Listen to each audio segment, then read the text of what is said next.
said, hold on a second. Hey. I love a man who grovells.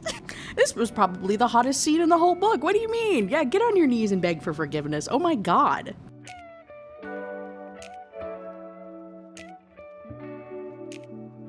Hey, my name is Kaylee. Thank you so much for clicking on this video. This is Read, Rant, Review, where, you guessed it, I read books and I do rant reviews. I give you a beat by beat, chapter by chapter breakdown of a book that you guys voted for the most part. I feel like I've been saying that a lot lately. Hear me out, hear me out. Last week, I asked you guys what spicy, retelling that you guys wanted to hear. I read it. There was, no plot. It was literally all just them in, a spicy club. And I said, oh, loved. However, not really appropriate for the channel. So I went back and I did the second most voted for book from the previous poll, which was Caught Up by Nevessa Allen. This is the second book in the Into the Darkness series. You may have seen book number 1. I have a review of it on Lights Out. This was marketed as the Golden Retriever Stalker Boy book, which I think is a very apt description. It was great. I gave it I think I gave it a 4-star. It's fun. It's a self-aware guy. I don't know. It's good. It's goofy. It's quirky, whatever. So I went ahead and read the second book, and we're going to talk about it today. This book was just recently published, as in June 10th, 2025, 352 pages, and currently on Goodreads, it is sitting at a 3.83 with almost 67,000 ratings.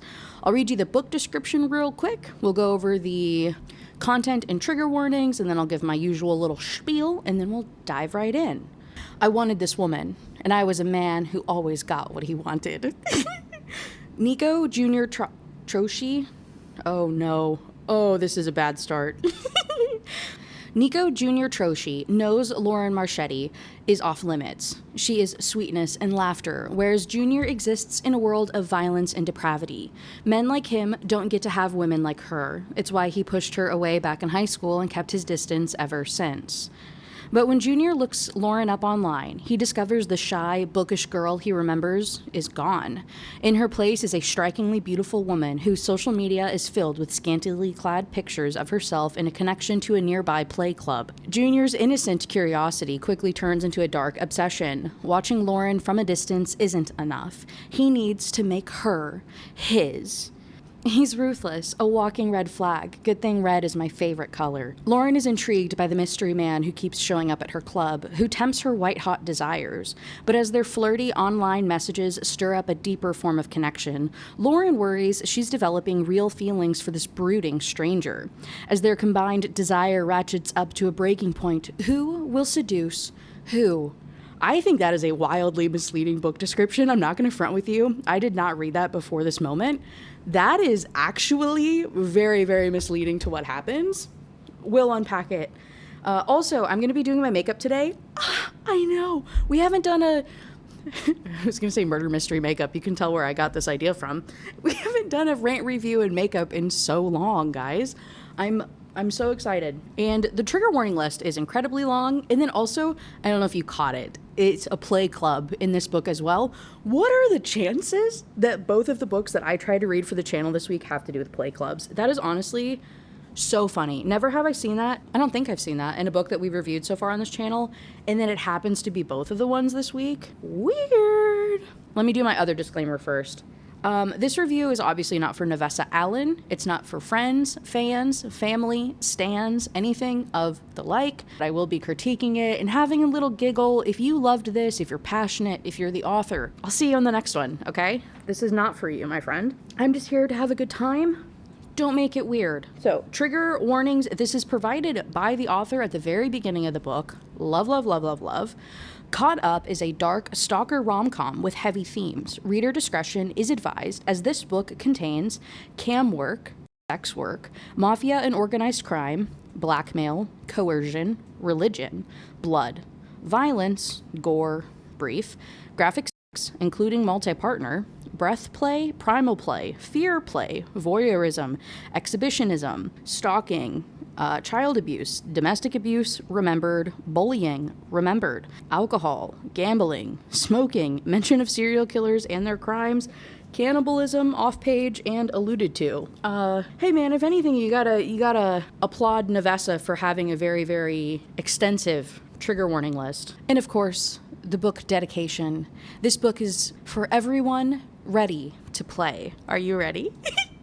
Let's go ahead and let's get right into it. I realized at the end of this video what this reminded me of. So during Christmas time, I read a book called He Sees You When You're Sleeping by Alta Hensley.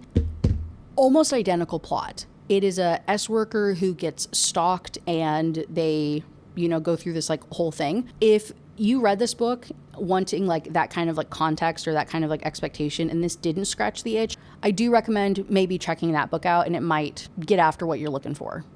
So our book opens with Junior. If you read book number 1, this is Allie's like mafia cousin, a part of her mafia family.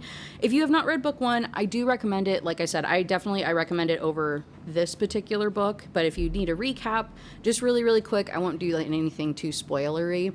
But that book is about a couple. The guy does like masked TikTok thirst traps. And then one of the women that comment on everything of his develops a crush on him. She's like, not develops, I mean, she thirsts over him. He happens to be the roommate of an ex-hookup of hers. The guy finds out that she's the one that leaves all of these little horny thirst comments, and then he ends up stalking her. She finds out about it, finds out he's the roommate. They hit it off. Everything's really, really cutesy. And the only thing to really note about them or about their relationship is that his dad is a famous serial killer who was caught and like persecuted and whatnot. However, still, he looks just like his dad, and so he likes to keep his identity a secret, hence the whole masked thing. And also the sensitivities that will come up in this book is related to Josh's experiences of having a father that committed such crimes. Okay? So that's what we're dealing with there. In the book, not really a spoiler, kind of a spoiler, I don't know, take it as you will. In book number 1, Josh and Allie accidentally kill a guy, takes said body over to her mafia family helps out, and so now they're all like linked up and buddy, and that's where Junior came in at. That's how we got introduced to him. I believe he's the oldest son of this mafia family, and yeah, he's a little grumpy Gus, he's a little standoffish, and so we get to meet him. So that's where we are in our opening scene here. He is, unsurprisingly, in the middle of doing mafia stuff. He is getting rid of a car. It's Tommy Marsetti's vehicle, and there is a body that they dumped. They are all bloodied and messed up because they chopped up this little body. Not little. They threw it into a car, and they threw the car down the river. What an opening scene, I know. He and his brothers are dealing with this. It is Junior's birthday. He's not celebrating at all. He's literally just about to go back to his apartment and avoid everybody. And he's just happy that Tommy Marsetti is dealt with because now he can be with his daughter, Lauren Marsetti, the high school sweetheart from the book description. And that's exactly who we meet in chapter 2. From Lauren's POV, we establish her life. She lives in this bougie apartment. I believe they're in Chicago, if I remember correctly. She lives in this bougie apartment with 2 roommates. One roommate she's known since high school. The other roommate they met 5 years ago. I believe she's in her like mid-20s, maybe mid to late 20s, which I love. Oh my God, especially after reading 5 Brothers last week. The bar is in hell for my expectations this week, and I was happy. There's no Penelope Douglas type shenanigans in this book, which is absolutely wonderful. But Lauren and her roommates are in the S-work industry. The 3 of us had a perfect setup. Taylor and I were the on-screen talent, and Ryan was our background magician, editing our videos and even stepping in to help film complicated shots like the one that I had agreed to prep Taylor for, which was literally just filming her butthole. What a way to start a video. So it's cool, right? It's an interesting dynamic to have like an S worker be the main character here. It's not glamorized in any way. Like there's definitely, you know, some of the issues that they face with it, some of the she's an advocate for it, so she talks to like local government people to try and get policies and laws in place to help protect S workers, and she's like really involved in the community and making it a better and safer place for everybody involved. And it's really cool. It's just a cool dynamic. Her roommate Ryan, they go by they them pronouns, and in a reference as being androgynous. So again, really interesting rep and unique characters that we're getting in this book. So that was really cool. While we're learning about the roommates and we're learning about this like apartment setup, we're also learning about Lauren's #1 fan online. It's NT. Oh my God. We'll revisit that. We'll revisit the moment that I just had. The username is NT95, and he was the very first like subscriber that she had on her like adult platform. He tips her all the time and does custom request videos and always messages her and is like incredibly supportive. Every time a new news article comes out about some progress that she's made in terms of like policy changes and, like I said, working with government officials, he's the first one to find those articles and congratulate her. And he's like incredibly just, it's a supportive and wholesome sub. It's awesome for her. And on this particular day that we meet her, NT95 has recently commissioned a $700 video, and so she's about to start filming that. In chapter 3, Junior receives said video from Lauren, and this is an incredibly entire chapter dedicated to him thoroughly enjoying himself to said video. This will happen a lot in this book where I will skip entire chapters because it is literally just spice, which is fine, I guess. Whatever. I'm not gonna hate on it. The only thing is at the very end of it. Oh, so obviously NT95 is Nico Troshi. So I'm like, I don't know how she didn't realize that for one. But I guess I just realized it. For some reason, I was thinking of the N95 masks every single time that I read his username, so I think I was like a little bit distracted. At the end of his chapter, at the end of, you know, enjoying himself and whatnot, he's thinking about how he can't keep doing this. He has to see Lauren in person. He has to try and make something happen because he doesn't want to be in the mafia anymore. He doesn't want to be a part of his dad's empire. He wants to get out as soon as possible. And says, I hadn't figured out how to get free from my father yet, but I needed to find some way to do it, and fast, because it was time for a new chapter of my life to start, and I was done fucking around on the internet like some weirdo. I needed to see Lauren in person, which is exactly what he does in chapter 4 when he figures out, I don't remember how, but he figures out that she's going to church the following day with her Nona. She ended up moving in with her Nona at a very young age, and her dad wasn't really in her life, and I can't remember what happened to the mom, but she was raised by her grandma and grandpa. On this particular day, she's going to mass with her grandma, and he decides that he's going to crash the party because he wants to see her in person. And so he shows up to church for the first time in years. His mother still goes, so it's not like weird. He's not just showing up to some random church that doesn't know who he is. Like his family still goes there and whatnot. So he shows up, he goes and finds his mom. Turns out his younger brother Alec is there as well. And he's like, WTF is Alec doing here? I wonder what kind of shenanigans he's up to. And thinks that it might be like mafia related. And he's just trying to like rub elbows with the men that are there. But he doesn't know this for sure, right? Like he's not sure what Alec's intentions really are. So anyway, he goes there. Apparently their pews, there's like dedicated pews for the families that like run the place. You know what I'm saying? For like the mafia families compared to the normal people. And so Lauren, while her family's not in the mafia, I guess they're like mafia adjacent. I guess her dad does whatever. They end up in pews that are like next to / across from each other. So he's incredibly excited. He gets situated. He and his brother are having a little banter crap talking, trying to figure out why the other one is there. When she shows up with her grandma, he is immediately jaw on the ground. Oh my God, she's even more beautiful in person. I can't believe this is happening. She's so lovely. And she notices him. She clocks him immediately. There's a little bit of staring. There's a little bit of oh my God, and looking away quickly, that he clocks and he's like, oh, this is interesting. I need to talk to her. Immediately after Mass, she tries to sneak away to get away from him because they have beef that we'll get into shortly. And so she decides to leave the situation. He clocks it and he's thinking to himself, oh, that's cute. You really thought you could get away from me. Tells his brother to look out and then goes and corners her in the hallway where the bathroom is, has Alec pretty much stand guard at the mouth of the hallway so that Junior can confront her when she comes out of the women's restroom. In a church? The only other thing to note is everybody knows that she does cam work. Everybody knows that she has an online presence in such a way. And you know how those little old biddies are at church. They just talk massive crap and everybody's incredibly judgmental, incredibly rude. And so while he's there, he's hearing all of this and it's really pissing him off. And we'll revisit that later. Don't you worry. So in chapter 5, we're in Lauren's POV. She's in the bathroom freaking out and is convinced that she has been possessed by a horny nun.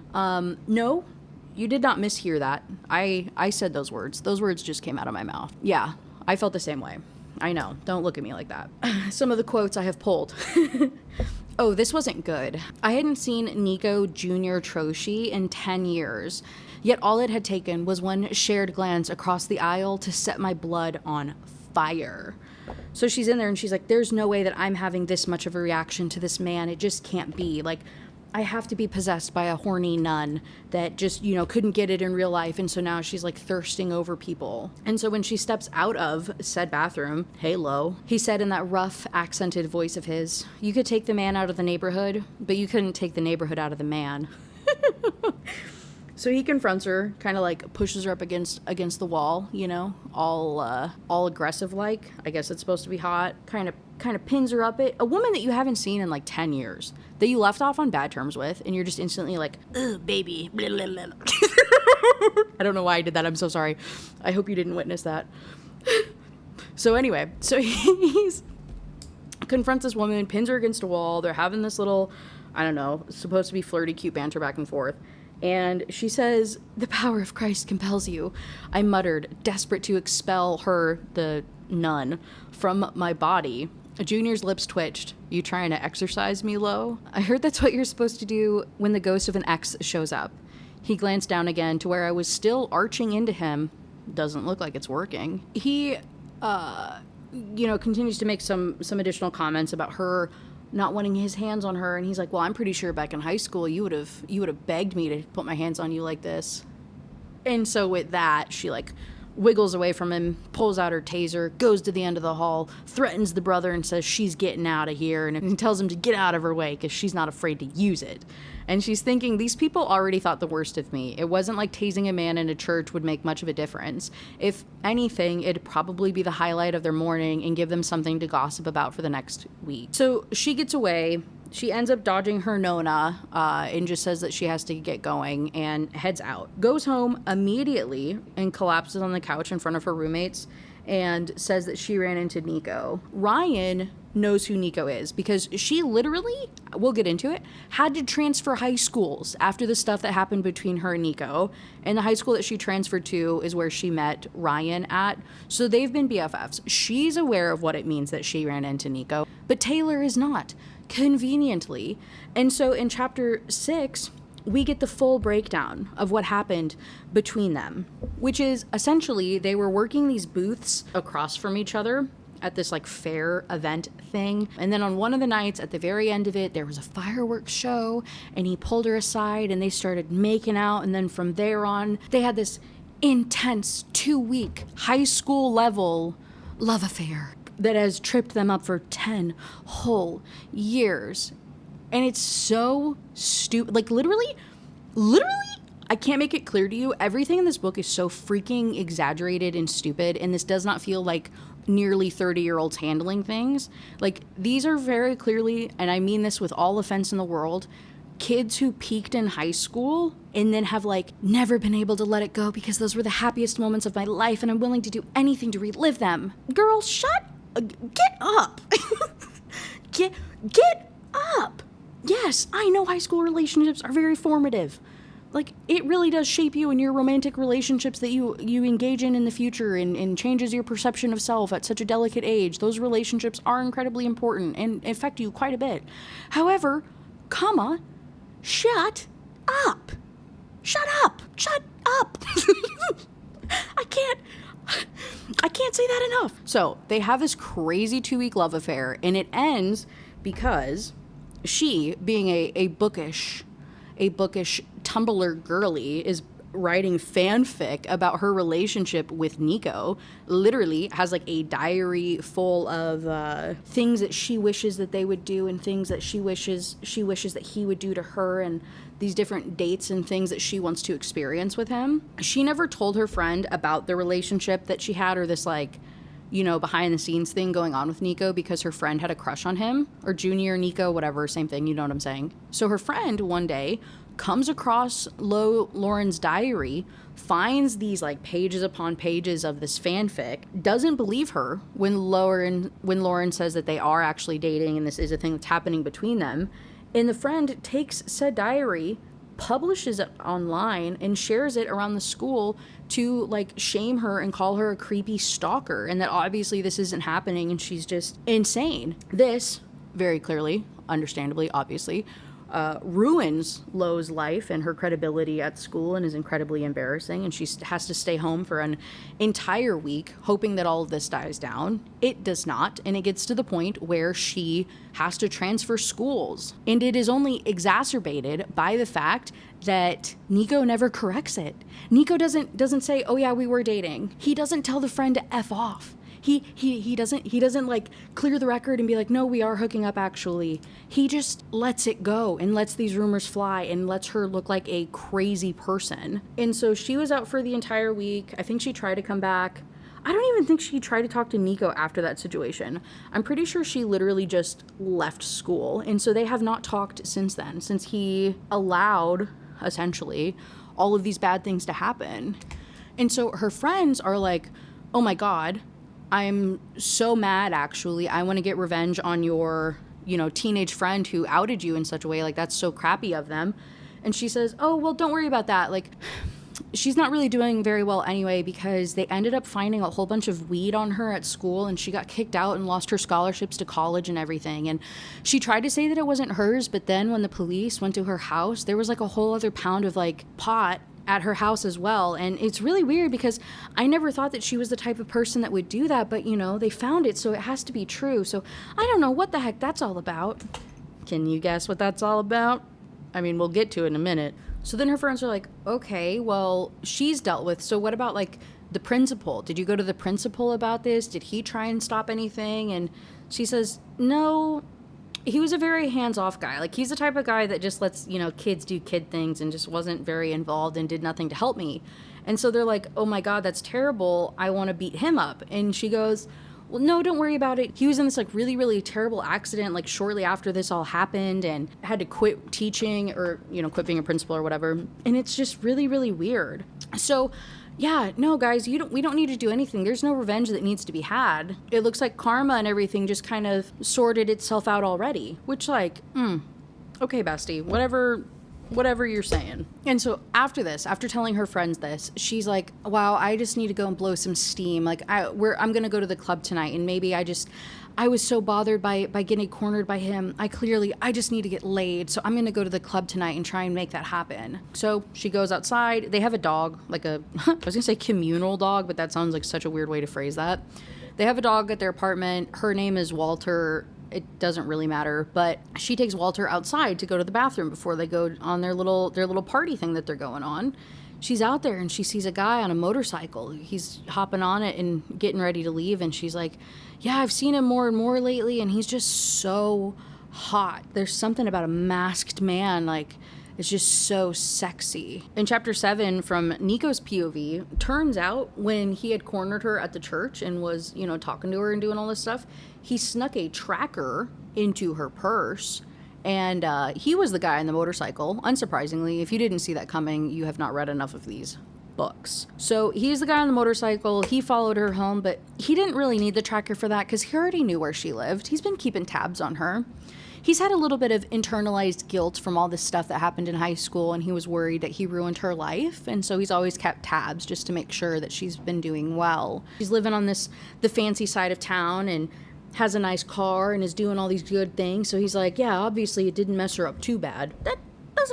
Those things aren't necessarily, related in any way, but whatever you have to tell yourself to sleep at night, I guess that's fine. And in this chapter, we get his point of view of what happened in high school, which isn't much different than what she says. She was the first and probably only girl that he's ever loved, and he was forced to leave her alone because her father beat him up, like literally freaking beat the ever-loving crap out of Nico. And then his father said that that's probably for the best before something really bad happened to her, threatening to make something happen to her, obviously. And so he just stayed away from her and like never contacted her again because he was afraid of what his dad would do, and he was afraid of getting her tied up with all this like mob stuff. So he just stuck to the shadows and lost the love of his life. Sorry, I had to finish my eyeliner and mascara off camera, but we're done now. So now I can just chit chat with you. That did not take very long. I really need to work on pacing my makeup with the story, but I just can't help myself. While we're learning this background, right? The threats, him getting beat up, him being afraid for her safety, and so he avoids her. He is in the middle of digging a hole to bury something for his father. He and Alec, his younger brother from the church, they both are. They're working and they're kind of gossiping and having some, little friendly, funny banter, brotherly banter about what this could possibly be. And Alec brings up Lauren, and he's like, why are you talking to her? Like, what the heck is going on with that? You ruined her life. Like, what do you think you're going to get out of this situation? Like, what WTF is going on? Nico tells his brother not to worry about it, that it's nothing serious. He's like, look, man, I really owe it to Lo, and I'm willing to do anything for her to make it up for her and make her forgive me. And Alex says, go on out of here, dude. I can finish digging this hole. Nico's confused, and he says, are you going to look in the box? If I leave, are you going to look in the box? Is that why you're trying to get rid of me? And Alex says, no, man, you called her Lo. Like, that's your nickname for her back in the day. Like, you still love her. So go get the girl, champ, is essentially what the little brother is saying. And that's exactly what he does in chapter 8. Luckily, Junior has this little tracker thing on her, finds that she's in the bad part of town, or she's in this area where she's likely to get mugged, and so he's really worried about what she could possibly be doing. But when he gets to the location of the tracker, it just looks like a normal building, and he's really confused what's going on. Googles the address. Turns out it is a play club. Is that what it was called on the book description? Just a spicy, all bets are off type of place. You know what I'm saying? He calls them and asks about a membership. They have to do like a background check and give you a membership, and you have to apply. And he calls one of his connections to make sure that his fake identity has legs so that it'll be able to run and he'll be able to get into this thing. He does. Don't worry, guys. This criminal organization's top notch. 30 minutes later, he's in the club, and he's wearing a mask because he doesn't want anybody to know who he is. He's the freaking mafia guy's son. You can't be doing this, like, morally questionable things. Morally questionable in terms of, like, in perspective of the mafia. You know what I'm saying? Like, that's not my opinion saying it, but, like, he's just concerned that his father and his mafia people will, like, not respect him if he's in a place like this. You get it. You get what I'm trying to say here. So he has this fake identity, and he's wearing a mask, and he's just kind of going around, and he has some awkward interactions with people because no one else is wearing a mask. He's like kind of the weirdo, kind of very clearly the new guy in the room. So everybody's checking him out. He continues, peeking around until eventually he comes across Lauren, and she is sitting in this room next to this real nerdy guy. So immediately he approaches her, and before we continue that part, there is one key quote that I forgot to talk about. So from this, little Alec trip, he hops on his motorcycle and he takes the motorcycle to the club, and he's thinking, this bike was my rebellion, a way to burn off stress. I felt reckless on it, careless, like I could do anything, like my whole family wasn't dependent on me in some way or another, like I was free. Maybe that was why I was so obsessed. with Lauren. Being with Lauren was the last time that I'd let myself feel anything other than dead inside. And part of me wanted to remember what it was like to be alive. So also providing some context to their relationship and this like, passion that he has for her or whatever as he stalks her and shows up at this club. Sees her in the room, flirting with a guy. He immediately approaches. He says, "Hey man, you're in my seat." The guy says, "I'm sorry." "No, it's cool. It's all good." And like pats him on the shoulder to move the guy out of the way. And the guy's too nice to really correct it or cause a scene or anything. So he just gets up and leaves and he goes, sits down. Lauren is stunned, but she looks at him and he has tattoos and he has La Familia, whatever the Italian pronunciation of that is, on his knuckles. And so she knows who it is. And she's like, how did you find me? And he says like, "Don't worry about it, baby." And then she's like, "You have to get out of here." And he says, "No." That's the whole book. She says, "No, seriously, what are you doing here?" And he's like, "I'm here to talk to you." She says, "No, seriously, you have to leave." And as she says this, there's a little chime in the room. They're sitting in a room centered around a stage. The chime goes off. The lights dim. She's freaking the ever-loving F out, trying to get him to leave, but the show is about to start, so she can't say anything. So instead, she leans over to him and she says, "Shut the F up. Don't you make this weird. Don't you say anything." "Aye, aye, lady." A couple walks out on the stage, and they are about to perform like full-on scene in front of all of these people and put on a show, right? It's the whole like voyeurism, whatever the heck, exhibitionism, voyeurism type stuff happening, right? This is the first time that Nico has experienced anything like this. I shouldn't be sitting here watching it like a creep, and yet I couldn't take my eyes off of them. And when we go into chapter 9 from Lauren's perspective, my brain couldn't process what was happening. How had he found me? Had he followed me all day after church, or had I somehow summoned him with my unholy thoughts? After this morning's possession, I couldn't rule out the paranormal.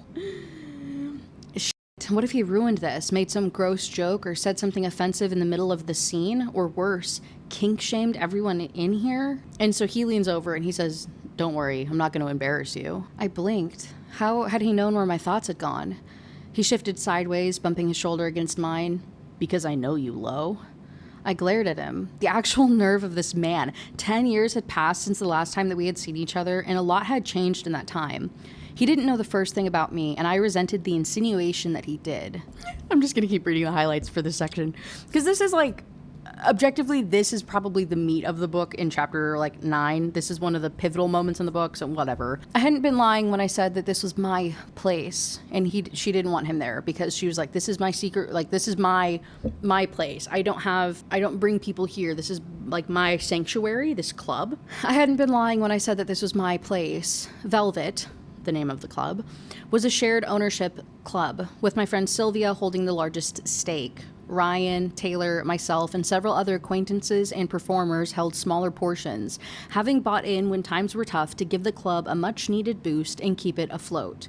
We all believed in Velvet. We were invested, not just financially, but with our whole hearts, willing to do whatever it took to keep this safe space open and thriving. And she is just getting turned on. The idea of watching this scene with Junior right next to her, and just in general, the like bodily reaction that she had to Junior at the church, and then she's just been thinking about him all day, and she's thinking, my reaction to Junior was a natural response, but it didn't have to mean anything more than that. Fighting it would only make it worse, so instead I chose to accept that this is how he made me feel physically, so I could move past it and focus on the more important matter, how he made me feel emotionally, which was confused. Very confused. My curiosity got the better of me, and I glanced sideways again, wondering what Junior thought of all of this. The mob was notorious for its misogyny. Watching another man jerk off was probably against all the unwritten rules, and could get you labeled as whatever their current favorite homophobic slur was, but Junior didn't look like he was ready to bolt. He was tilted just slightly forward in his seat, watching the stage with rapt attention, his gaze shifting from thing to thing to thing to thing. Was he into this? So at the end of the scene, he's incredibly turned on, and he like says her name with need. And she's incredibly turned on, and then she's like, this is the real reason that I had been desperate for him to leave. I had told myself that it was because I was afraid that he would embarrass me, but the truth was I was more worried that I would embarrass myself. Ryan and Taylor were in the crowd, and I had just spilled my guts to them about how much Junior had hurt me. How pathetic would it look if I hooked up with him right after? Well, bestie, we're about to find out. Her resolve is not very strong. In chapter 10, we're back in Junior's POV. Until this moment, I hadn't realized how numb that I had become to everything, how much my work had stolen from me. I was completely desensitized from the nonstop pain and death, because that's what I had to be to keep from turning into a full-blown psychopath.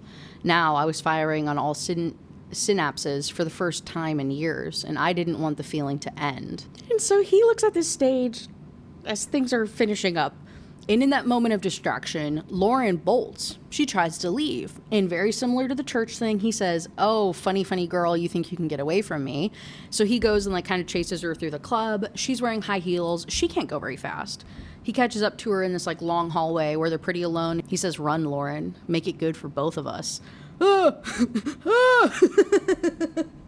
So she let out a noise torn between lust and panic and broke into as much of a run as she could manage in those sky-high heels. I think if a man, if a guy that I had a fling with 10 years ago chased me down a club that he magically appeared in next to me and says, run and make it fun for us, I think that would be my noise. Oh, this is so dumb. She runs through a door. She's out in a stairwell.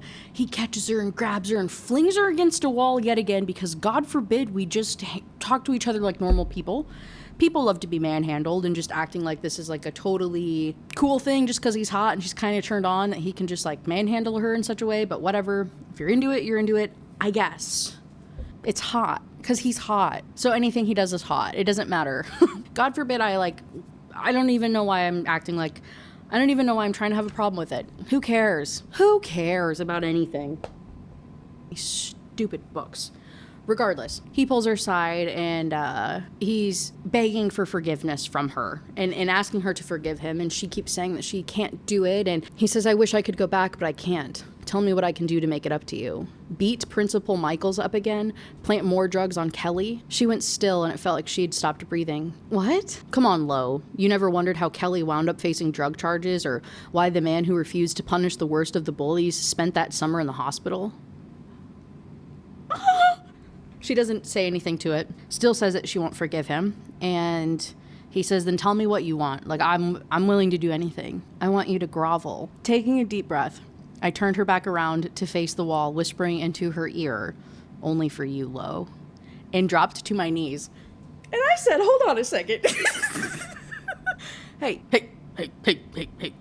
I love a man who grovels. This was probably the hottest scene in the whole book. What do you mean? Yeah, get on your knees and beg for forgiveness. Oh my God. Okay. Okay. You're forgiven. Lauren has a very, very similar reaction in chapter 11. She opens it with, what the hell was I thinking? I was lucky my choices had ended up with him on his knees behind me and not me cut up into pieces in a dumpster out back. Because she knows he works for the mafia, right? And so she's like, yeah, I can't believe that I would tease him and I would run into a dark alley. I'm so lucky that he's not killing me right now. I was like, hey, was that a legitimate concern? Was that a real fear of yours? Or are you just I pray to God, right? That she's just hyping this up because it adds a layer of hot factor to the situation and not a genuine concern. Because hey, hot take. Maybe a man that you're genuinely afraid of shouldn't be getting you off. Maybe there should be a fine line between somebody who genuinely causes fear or genuinely is an alarming person versus somebody playing a little game and making it hot, right? I feel like there should be a very clear, hard stop distinction there happening, but that's asking too much. Who knows? He keeps apologizing, almost in tears, saying I'm sorry again and again, and she's like, I think he actually means it, and he says, please let me make it up to you. Let me touch you. Please let me touch you. I promise I'll make you feel good. So then he ends up putting his fingers in some places in the middle of this stairwell, which is fine. They're at least in a club where this type of thing is expected. So I feel less judgmental about that. At least we're not in a normal public place. We're in a public place where this is acceptable behavior. So I'll withhold my judgment there. But they're in the middle of getting it on in this stairwell when her friends come out. to check on her, which is very sweet. I love the friend dynamic here. They touch base. They make sure she's cool, and then they ask, man who I assume is Junior, are you okay? He says yes. And they go back inside. And, he finishes doing stuff with her in that way. He doesn't want anything in return, and he doesn't want it to go any further. So he takes off his shirt and he gives it to her so that she can cover up her dress, or her dress got messed up from being against the wall or something. He's being a little gentleman, he's just being a gentleman. And he goes to leave. And the reason that the friends came out also, in addition to just checking on them, tells her that they have a meeting afterward, like all of the stakeholders, owners, or whatever of the club have a meeting, because the landlord is raising rent again. This is the third time or fourth time in a year that the landlord has raised rent, and it's getting to a point where it is like not even feasible for the club to continue, like to sustain at such a rate. And so they're all talking about putting in extra money to help keep it afloat, but they don't know what to do. And chapter 12 is literally just her recapping to her roommates what happened in the stairwell in the previous chapter. This happens so often in this book, where the exact same scene will be told again from the other person's point of view. I hate that. Sometimes it's not even from the other person's point of view. Like in this case, both of these chapters were from her. It was just a matter of her retelling it to her friends with maybe like 5 additional sentences of like context or meaning to move the plot forward. It's so weird.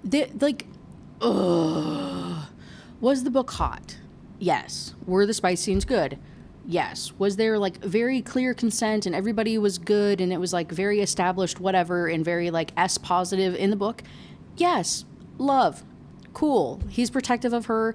Great.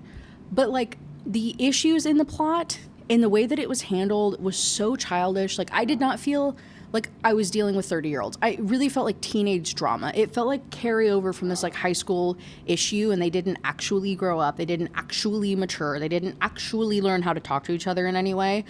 It's all very contrived, and that's what really, really sucked about this book.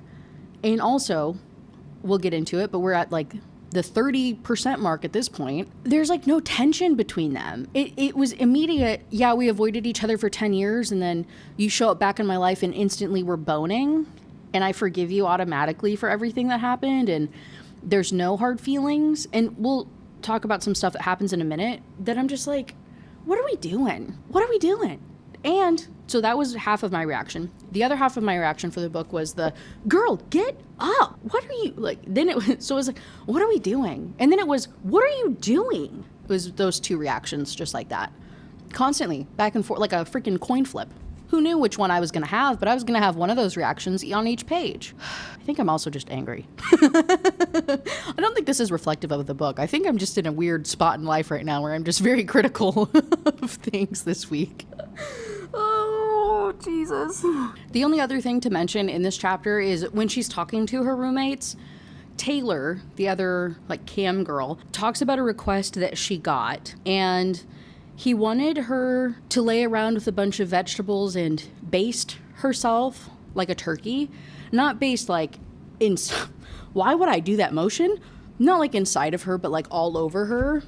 And she's like, it's kind of weird, but I don't know. What do you guys think about it? And immediately Ryan and Lauren are like, girl, that's a cannibal. He wants to eat you in a bad way. Don't do that. And she says, a cannibal? Oh my God. And my note says, it's baby's first cannibal. Yeah. So then we're back to the fact. Why is that like was that just like a little treat? A little callback to the first book? Because again, Josh's dad was one. That was part of his like serial killer stuff. So I'm like, Nevessa, do you have like a thing for that? Or is this just like a through line in these books for some reason? This is a trilogy, so I'm like, maybe will this mean something one day? Does this matter? Should I be concerned, I guess, is my question. Because I don't know why it would get brought up again. It was just weird. It's just very weird. But anyway, in chapter 33, Junior's POV, he's back to doing mafia stuff, and he has a stakeout and he's in the back of this van with his brother and all of these like old guys, and they're talking, and his brother starts talking about Lauren, not saying her name directly because he's at least smart enough to know that that would be an issue. He's still wanting to keep her a secret from his father because he's still afraid of his father like harming her in some way. But the brother's asking about it, and so then all the guys are, you know, giving him a hard time about, you know, woman troubles and giving him dating advice and whatnot, which is all like horrible, but you know, they're trying, I guess. It's bonding time. After this mission that they're on, they end up taking down the target, but Nico gets stabbed, and so he's all bloody. And so when he gets home and he's burning his clothes and dealing with all of this, the dad approaches him and he says, "Just when I think you're ready for the big leagues, you prove you're still an amateur." A sarcastic response was on the tip of my tongue, but heroically, I kept it in, knowing it would only make this situation worse. Instead, I stood there in silence, fuming, because I didn't trust myself to speak. No matter what I did, it would never be good enough for him. There would always be a criticism or an insult. And this conversation with his dad, having to do this stuff again this night, is just reiterating the fact that or like confirming, I guess, the fact that he doesn't want to be a part of this lifestyle anymore. Now that especially since he's talking to Lauren, he doesn't want anything to do with mafia stuff. But I'd need to have everything else lying flat first, though. A way to make my own money. Clean money. I had some saved up, but if I had any chance of offering Lauren the kind of pampered lifestyle that she deserved, I needed more. Some steady stream of income so I didn't spend the rest of my life draining my savings and stock accounts. And this is where I would just like to say that it gets revealed later on in the book that when he talks about having money put away, stocks and whatnot, it's like $2 million. How much more do you need, my guy? How much more do you need to like take some time off and go to school and get a hobby and, I don't know, figure out like a regular schmegular job?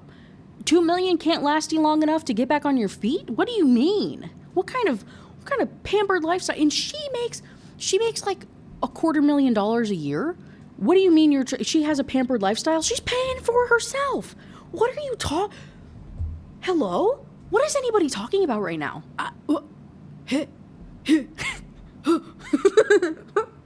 So, with that, he goes back to his apartment, and he goes digging around, and in this little secret hidey hole at his apartment, he has Lauren's high school diary. Yes, he got it from Kelly, because according to him, he's like, you can't trust anybody. Once a traitor, always a traitor, and she didn't deserve to have this. And so when he was planting, like, pot in Kelly's room to get her busted, he stole the diary back. Why didn't he give the diary back to Lauren? I don't know, because he liked her so much and he knew that he would never be able to have her again, and so he would at least have this diary to confirm her feelings for him, and he could live her fantasies vicariously through this piece of work. I guess. I don't know. Oh, Jesus. And so he's going through... Oh, Jesus, sorry. I don't know what to do with my hands. We're about to get to like this weird part of the book where I'm just like... Oh, I hate it here. He's reading her diary to find something to, how was it phrased? To make a grand gesture. It was part of the advice from the old guys from the truck was, he needs to have a grand gesture to win her back. And so he's looking through her high school diary of her fantasies that she wrote about when she was like 16 years old. He's reading through this to figure out what she wants so that he can recreate it to win her back. We'll get there. And in chapter 14, when I say we get there, I mean we're getting there right now. Lauren receives a request from NT95, right? Her like OG fan, her most supportive, most loyal sub. But she gets this request, $5,000, asking to meet. She immediately gets upset because she's like, wow, I really thought he was a good guy, and he's been a fan for so long, and he's always respected my boundaries. Like, I don't know if he didn't read my page or what. I really thought he wasn't going to be a creep, though. This is kind of upsetting. Denies it automatically, sends him a link to her page where it says, I don't meet up, and says, don't ask again. And then immediately he sends up a follow-up request, a second request for $7,000. And this time there's an attachment with the request. And the photo, it looked like a page ripped out of a notebook on lined paper, with, oh my God, NT95 was Junior. Junior was a sub, my first sub, my favorite sub, and he had my high school diary. And do you know what this woman does? Do you know? Hold on, I need to pull up the actual book for this shit. Do you know what this woman does? It's fine. Who cares? I hate it. She drops her phone. Ryan and Taylor are with her because she was venting to them about like how inappropriate this request was and how upset that she was. And so this is all happening with her roommates. And so she like throws her phone down and she's like, oh my God, as she's processing.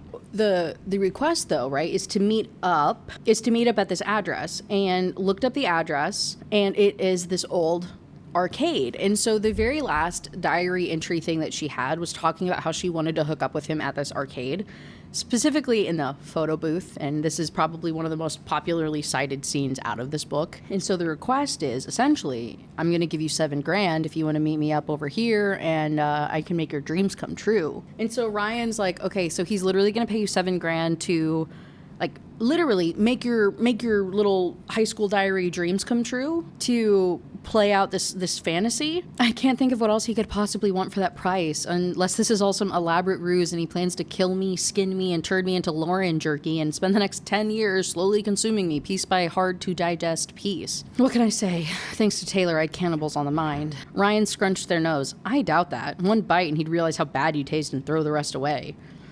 That startled the laugh out of me, but it sounded low-key unstable, and I quickly cut myself off. It was Junior all along. And they had this whole back and forth where she's like, I can't believe it was him. He spent thousands of dollars on custom content, and we spent hundreds of hours sexting, and I'd even commiserated with him over what a narcissistic asshole his father was, which, ha ha ha ha ha, what an understatement.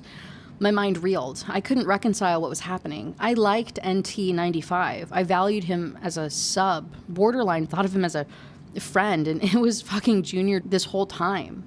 So, Ryan said, I think it's safe to say that the stalking didn't start recently. I laughed, and yeah, it was definitely hysterical. I felt hysterical. My entire body buzzed like I was standing too close to a downed wire. Emotions flashed through me, one after the other. Betrayal and confusion and rage and something giddy that felt oddly like glee. No, that couldn't be right. I must have been having a stroke. What are you gonna do? Ryan asked. I lifted my head up. Change my identity and move to Europe. I heard Denmark has pretty strict laws against stalking, and continued back and forth, continued upsetness, but ultimately she's thinking about it. I'm not gonna do it, I'm just thinking about it. I don't love the fact that he's essentially been cyber stalking me, but what if it was also he could make sure that I was safe? Does that somehow make it okay? And she's also like, I haven't been so bothered and so emotional about somebody in so long, and it must mean something that I'm having all of these reactions to him. Sis, I want you to look up trauma bonding. I want you to understand what fear is. Before I could get stuck in my head about it all, I scooped my phone off the counter and I hit accept. She hit accept. Which is fine. But this is what I was talking about the book not really being, like the book description, not being reflective of what this book is. He didn't really stalk her, at least not portrayed in the book. Like, he maybe has for like 2 days, and he didn't even stalk her because then he immediately introduced himself. And the tension, I guess, of him being her sub for so long and revealing himself also immediately revealed himself to be who he actually was. There was no, it's a lot of it's a lot of telling and not showing whatsoever. And maybe that's my issue with the book, is it doesn't feel like any tension happened, because it didn't. Like, as far as the reader's concerned, it has literally only been like 48 hours. What tension is there to be had here? I don't feel anything. I just feel like everything's happening at like a lightning pace, you know what I mean? So maybe that's what the issue with the book is. It's just a lot of telling and not showing. Chapter 15, they get freaky in a photo booth, and I don't know what else you want from me about that. It's literally Junior's POV. He knows the owner of the arcade. The arcade closed down years ago, so he goes in there to like make it not as dusty and cleans up the photo booth and plugs it in to make sure that it still works. She shows up, they bang. the light is flashing. They don't even bang. He goes down on her because he's like wanting to take it slow, I guess, or prove his worth to her or something. And they have a cute little moment where they play another arcade game and she keeps dying and he like wraps his arms around her to help her win the game. It all ends with him asking her, what if we rewrite those bad memories with good ones and we pick up where we left off? And she says, I can't do anything serious. And he says, don't worry, I can't do anything serious either. And so they're like, casual, casual. And then she says, look, I'm breaking all of my rules here, but what are you doing Friday? I fought back a grin. Whatever you're doing Friday. Let me show you what else Velvet has to offer. And if you're interested after, we can talk about this more. I'll be there. Girl, this is what I mean. What do you mean? There's no tension at all. There's no relationship building at all. There's nothing happening. I feel like I'm losing my mind. And again, I know, objectively, I know I'm in like a bad headspace this week. And so I know I'm being like extra critical of things. But genuinely, like, what is this? What is happening right now? In chapter 16, guess what she does? She recaps the situation to her roommates, and we get to hear about the situation yet again, told from a slightly different perspective. They give her a hard time about liking him, and she has a one-strike policy and how she's going against this policy by inviting him to Velvet. The whole reason she has a one-strike policy is because of what he did to her in high school, which again, I understand, like, whatever, traumatic experience. Obviously, she changed schools.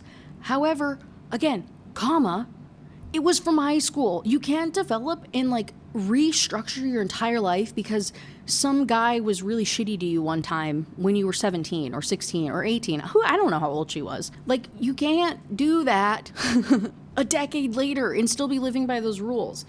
Yes, you can take it as a lesson learned. Yes, you can like whatever. But this just felt, again, it feels petty. Go to fucking therapy. Go to therapy. Go to therapy. I agree with the one-strike policy. Don't get me wrong. Hey, somebody shows you who they are, you believe them the first time. I'm not saying that. I'm not saying it's a bad idea. I'm saying the reasoning behind it is very, very poor. So regardless, a week goes by, and this shit pissed me off. Sorry. Oh, we also, okay, actually, so I say all of that. Let me go back. Rewind. As she's talking to her roommates, one of the other little like tidbits of information that gets revealed is, okay, so they bring up the one strike policy thing and she says, yeah, I am breaking the policy. It's complicated. Yes, he hurt me, but I believe he thought he was doing the right thing. And more important, I believe that he's sorry, and I can't deny the way that I feel about him. There's this pull between us, this connection. I felt it a decade ago, and it's still there. It's not just physical either. I want to get to know him more, find out who he is now. Ryan sets their glass down and turned to me. I'm not trying to be a Debbie Downer about all of this, but Junior's still in the mafia, doing God knows what, and isn't his father like the devil himself? Are you really okay with that? Within reason. And then she talks about protection money. Maybe, I don't know, I didn't highlight it. I think there's like some protection money conversation, and she's like, but the protection money's just that. It's not just them like robbing people. You know, they're not just like charging people and taking money from all of these businesses. It's actual protection.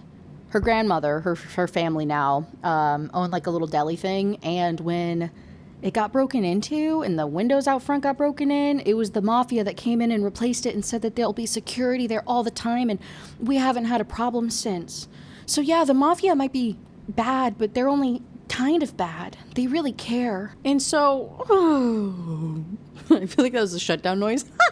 You know, like reality TV when something bad happens and it's like, oh. I'm not making the noise right, but you know what I'm talking about. Maybe I can find the sound effect. That's what my brain just did. Anyway, fast forward to whenever the heck Friday happens. Is it the next day? Is it a couple days later? I don't know. I don't care. She's at Velvet. She's waiting for him. She gets a text message and it says that he was going to be late. He was running late. Something came up. A wave of disappointment rolled through me as I texted him back. How late? The show's about to start. I'm not sure, he said. I gotta deal with this. I didn't bother texting him back. The vagueness told me everything that I needed to know. He was standing me up, because of course he f***ing was. God, I was an idiot for not seeing this coming. I switched my phone off and dropped it back inside of my purse, resolving to forget about him again. You literally? Sorry. You literally just said that he works for the mafia. He has something that comes up late on a Friday night and you don't even think for a second that it might be mafia or crime related. He groveled. He got on his knees for you. I'm not saying that absolves him of everything, but like, goddamn, woman, what do you expect? What are we expecting from this man? And this is like the childish thing. I'm so full of rage. This is the childish part. You didn't ask. You turned your phone off immediately. Just like, didn't even give the man a chance. One strike policy, baby. You already broke it.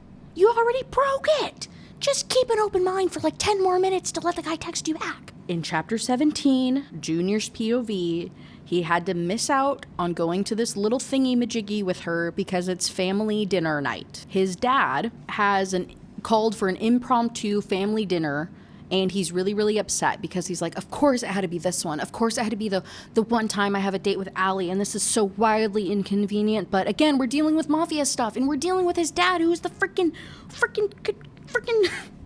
do all this stuff. He was scared that his dad was gonna off you. Obviously, there's some like deep-rooted fear here that like he has to appease his father, so he has to go to this stupid dinner. So that's where we are. We're having dinner. He's outside. Allie and Josh show up, and they're recently engaged. They just got engaged, and it's super exciting, and this is when they're going to announce it to the family. But Junior says that he already knew, because Josh told him.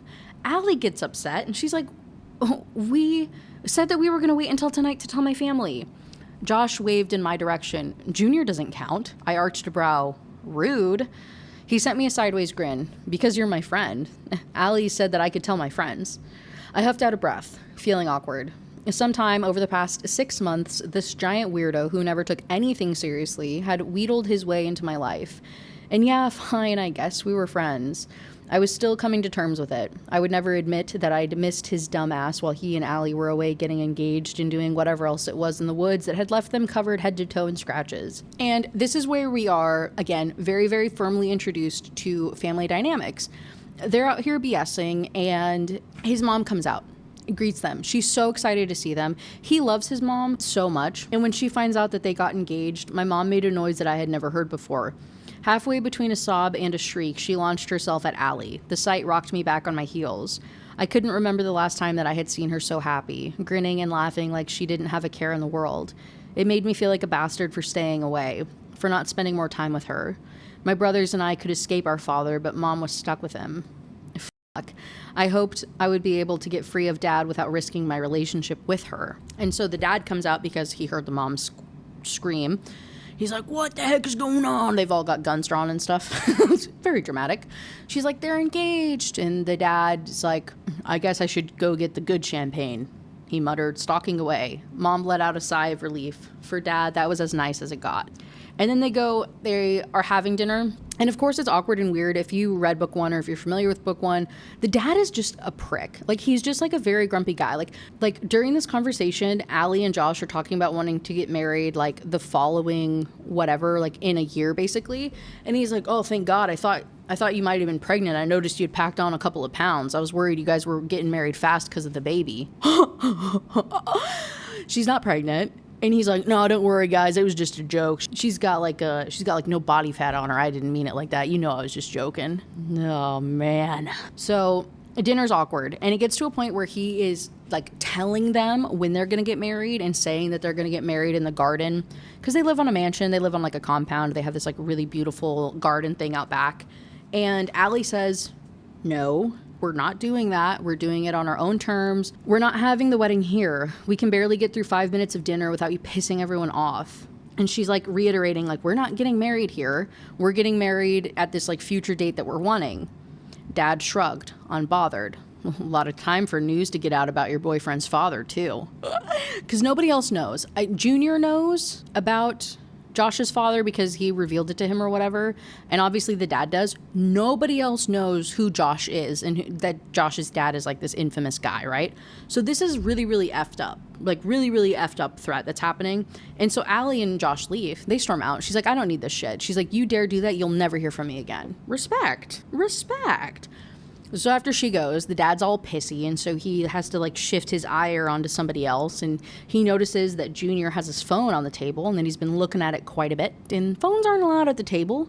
You're not supposed to be doing that. We're here with the family. What the hell are you doing on your phone there, Junior? He says that he's waiting for Vinny because Vinny's at the docks because there's a boat full of olive oil.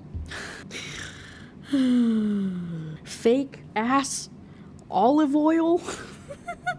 We'll talk about it later. And so the dad's like, hey man, I'm glad that you brought that up actually. I've been wanting to talk to you about something. We've been thinking about expanding imports. I've spoken to Lorenzo and we would like to see you take the lead on this. The lead on managing the imports of this fake olive oil. And so this is very stressful now because Junior, obviously Nico Jr., whatever the hell, wants to get out of the situation, but now he's been tasked and he can't say no because while I wanted to break free more than anything, as of right now, I wasn't ready. I didn't have something to fall back on. You have $2 million! I had no plan in place for how to deal with the fallout of severing ties with my old man, which meant I had to say yes. By heading our oil operation for Lorenzo, I would be taking on more responsibility than ever, more risk. My head would be on the chopping block if we got caught, and I would be the one spending life behind bars. Okay, that's fine. It's fine. It's fine. Don't ask. Don't look at me. Don't look at me like that. I don't know. In chapter 18, finally done with this godforsaken family dinner, and he rushes his little way over to the nightclub on his motorcycle. He shows up, storms in, and he interrupts Lauren while she's at the bar flirting with a man on one side, the little nerdy guy from the other night, and a pretty woman on the other. Goes right up to her and just smooches her right on the lips and stakes his claim like a freaking animal and picks her up, carries her up the stairs, just flexing to everybody that this is his woman and don't touch my lady, and went back to claiming Lauren like some sort of goddamn caveman. Sure, I had been late, but that didn't mean that I had forfeited. It didn't mean that the vultures circling low could descend in my absence. Was it my best moment? No, but it also wasn't my worst, and from the way that Lauren kissed me back, she didn't seem to mind at all. And so he says, where do you want me to take you so I can bang you? And she says, upstairs.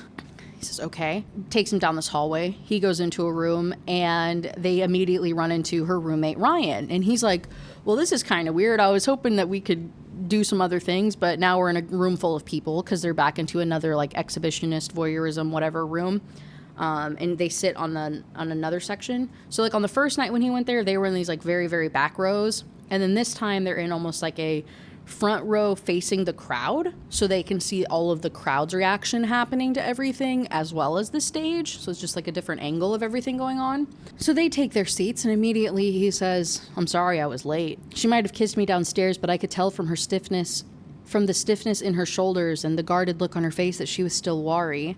I thought you stood me up. I would never willingly do that. Then where were you? At an absolute train wreck of a family dinner. She pulled back, looking surprised. Seriously? I nodded, holding her gaze, letting her eyes drink me in as she studied my expression, no doubt looking for lies. We have them once a month. My dad called this one last minute. Oh, why didn't you tell me that? I did, which you would have seen if you hadn't been so quick to turn your goddamn phone off. I was in another room and the show was about to start. Bullshit. Why'd you really do it, Lo? The truth this time. I thought you were doing the same thing to me now that you did back then. Jesus, take the wheel. I swore, low and angry, and tugged her back to my chest. I'm not that scared kid anymore. I'm not going to ghost you again. Anything that happens from here on out, I'll talk to you about it first. But you should know, because of what I do, making plans is hard. So what? I'm supposed to just wait around for you? No, I'm only asking for a little more patience if it happens again, and I promise I'll make it up to you after. How? However you want me to. Dangerous words. I'm not that shy girl anymore. And then the show is about to start, and so they get all distracted. It's like a whole thing. This is even more extreme this time of what happens on stage. And they're both turned on. She's sitting on his lap this time, and she's like kind of feeling him up and whatnot. And so as the show progresses, and she says, whatever I want, whenever I want it, she whispered into my ear, throwing my words back at me. A promise is a promise. Our eyes caught, and I nodded, whatever you want. And then she undid my pants and pulled my out right there in a room full of strangers. I'm not here to shame anybody for what they're into, right? Again, I just don't know how I read 2 books with this exact topic twice in a row, unintentionally. What are the chances? What are the chances? And like, again, I'm all for everybody do what you want to do, read what you want to read. That's fine. I feel like I had a false bill of sale of what I expected out of this book. His motorcycle, by the way, only gets brought up one more time in the book and that's it. Why is the cover a motorcycle mask? He didn't, like, not that, like, I wanted a stalker book, but he didn't really stalk her.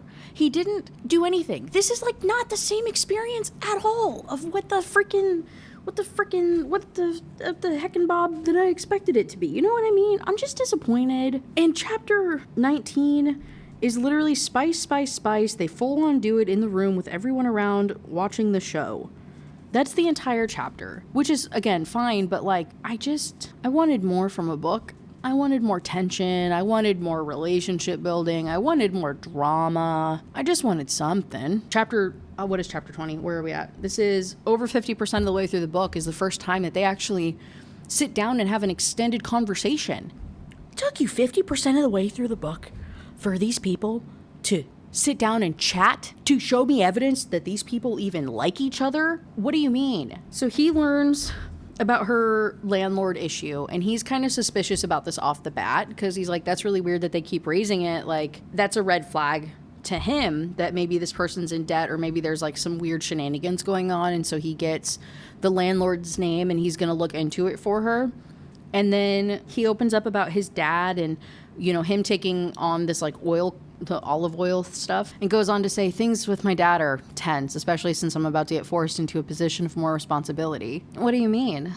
In Italy, the mob has infiltrated the olive oil market. They package and sell what they claim is extra virgin olive oil, but it really isn't. It's a shitty mix of other vegetable oils they advertise as the real thing and make a killing on exporting it to other countries.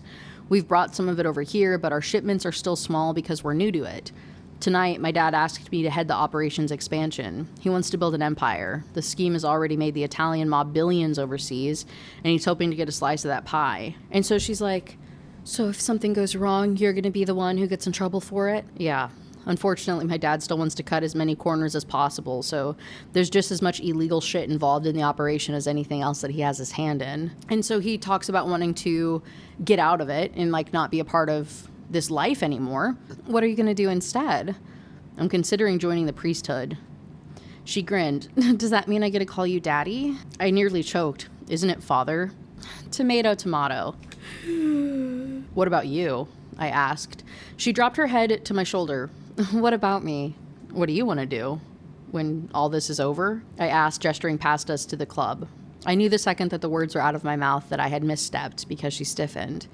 And she does this whole like, I plan on doing this forever. I can't believe that you would expect me to leave it. Like, what? You don't think that this is like a valid career path? You want to like get married to a woman and have her quit all of her ambitions and just be like a stay-at-home barefoot wife with all your kids making you dinner every night and waiting on you hand and foot like a mobster? I'm not a mob wife. I didn't say you had to, I barked, my voice rising to match hers. She took a step back, eyed wise. Shit, what had I just done? This goddamn temper. I think you should go, she said. My chest heaved as I fought to get myself under control. Just like that? I say one wrong thing and it's over? She's like, yes, just leave, please. I'm sorry, Lauren. Look, none of what I said came out right. And noises hit my ears, shouting, a scuffle. And there's a couple of like drunk guys that got past security downstairs that are like completely wasted and shouting about like wanting to hook up with people. And he's like, yeah, I heard you guys bone anybody in here. Like, let's get it on, you know, and like just being like belligerently gross. And so he approaches one of them. The guy tries to swing on him. And so then he ends up like popping the guy's shoulder out of socket and like doing some really painful stuff. And everybody's a little disgusted. Like Junior stops the violence and he like looks around and everybody's like queasy and looking green and stuff. And she says, get out, Junior. We don't allow violence here. You broke the rules. You have to go. And he says there's no exceptions for protecting everybody else. And there's like some kind of murmuring in the crowd that are on his side about protecting everybody and that she's just being extra. And then she says, that's not your job, like to protect. My anger spiked. Yes, it is. I've spent the last decade protecting you, and it's not like your bouncers were handling it. What did you say? Shit. This is why I always kept a cage on my temper. I slipped up and it broke free, caused arguments, and said too much. Nothing. I ground out, striding past her toward the door. Junior, wait a second, she said, but I ignored her, grabbing my gear from the coat check and striding out into the waiting night. You know for a fact that he's been protecting you. Why are we acting surprised?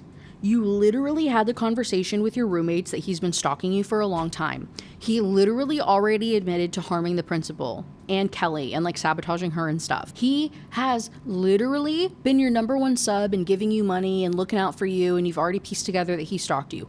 Why are we acting surprised about the reveal? It's not even a reveal. He just said he's been protecting you. In automatically, she just like clings on this word and she says, oh my God, that means that there's so much to the situation that I'm expecting. This is so crazy. I have to figure out, I have to get to the bottom of this. Shut the up. What do you mean? What do you mean? What do you mean? Hey, what do you mean? This wasn't even, if that was what we wanted, if that was the intention of this outburst of his, I would have expected, God forbid, that there would have been a little bit more context, that he would have said just a little bit more for her to like cling on to have such a reaction. I've spent the last decade protecting you, and all of a sudden now she's put it together that he's done all of these extra things for her. I feel like that, again, maybe I'm being picky, maybe I'm being rude. This is one of those instances where I feel like it's not well written, in the sense of she had no reason to cling to that so heavily.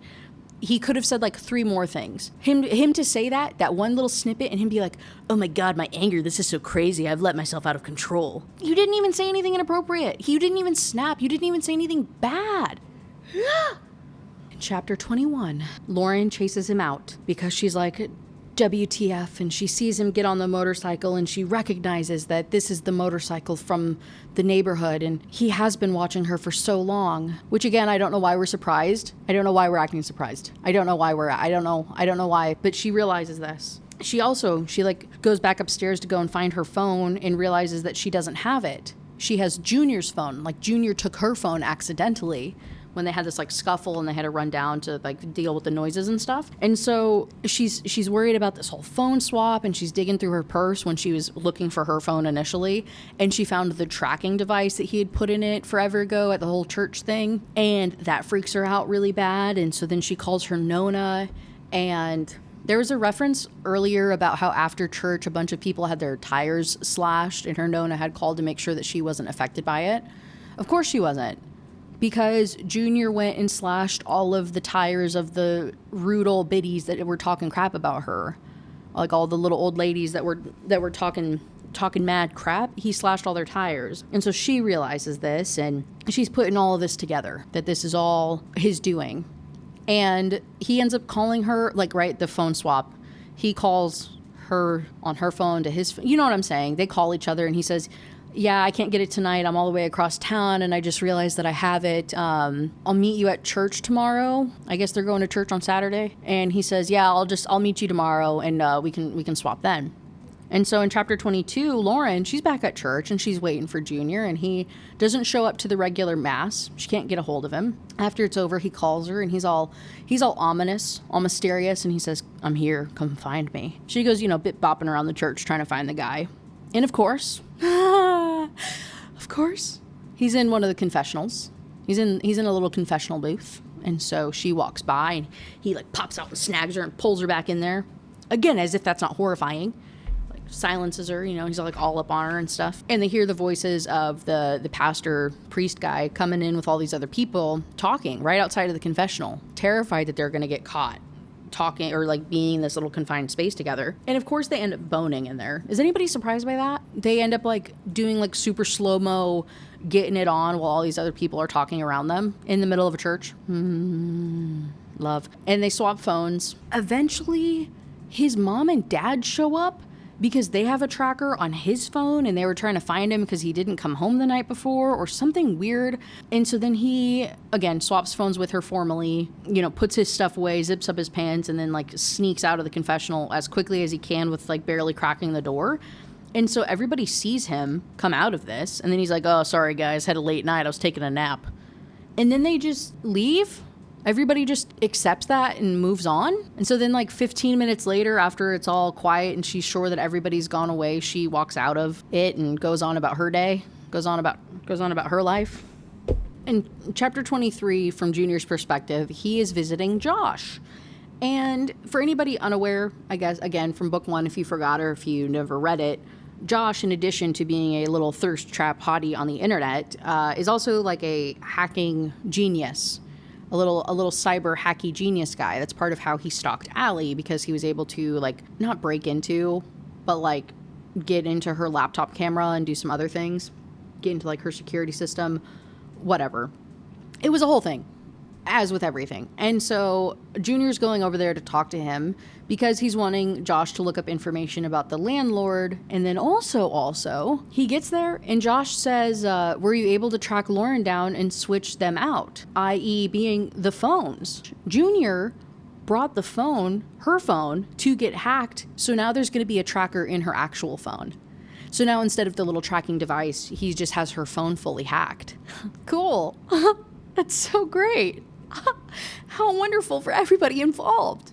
And Junior and Josh have some bonding over their what? How is this explained? A cold creeping into his eyes that I had only seen a handful of times before. This look right here is why we were friends. Because beneath the laughter and bullshit was another side to Josh. Something vicious and dangerous that made even hardened criminals tread lightly in his presence.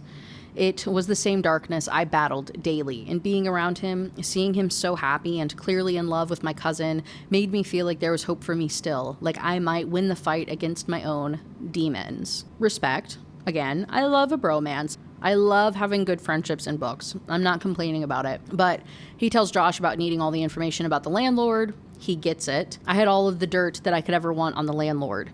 He was 68, had been married twice, was a diabetic, owned not 1 but 4 buildings in Velvet's neighborhood, and was deeply in debt.